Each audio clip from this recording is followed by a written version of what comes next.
రైలు మనది, post office మనది, IAS తెచ్చింది మనం, ఐపీఎస్ తెచ్చింది మనం.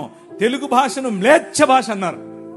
అరే ఏం భాష మాట్లాడుతున్నాడు మ్లేచ్ఛుడా అంటే, తెలుగు భాషలో డిక్షనరీ, మొట్టమొదటి డిక్షనరీ మంది. మీ నాయన రాజు, ద కింగ్, మనం ఇచ్చాం. CP brown, he was a machinery. ఆయన కలెక్టర్ మాత్రమే కాదు, మిషనరీ. తెలుగు భాష గద్య భాగంలో మొట్టమొదటి పేపర్ మనది. తెలుగు భాష గద్య భాగంలో మొట్టమొదటి పుస్తకం మనది. వీళ్లకు వాళ్ళ సొంత రామాయణం, మహాభారతాలు కూడా ట్రాన్స్లేట్ చేసుకునే దిక్కు లేదు. అది చేసింది మనమే. నిజం చెప్తున్నాను, నేను అబద్ధం చెప్పట్లేదు. మొట్టమొదటి ట్రాన్స్లేషన్ చేసింది కూడా మనమే. వాళ్ళు అది కూడా చేయరు. ఎందుకంటే విద్య పంచకూడదు. వాళ్ళ రాజ్యంలో విద్య పంచకూడదు.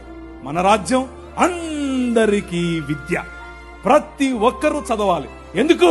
ఇదిగో నల్లట్ట పుస్తకం కూడా చదవాలి. అర్థమవుతుందా?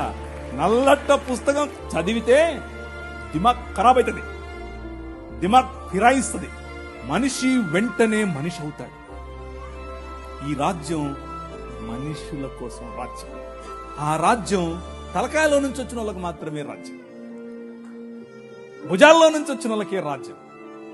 ఈ రాజ్యం అందరి రాజ్యం, అందరికీ సుభిక్షత, అందరికీ పట్టభద్రత.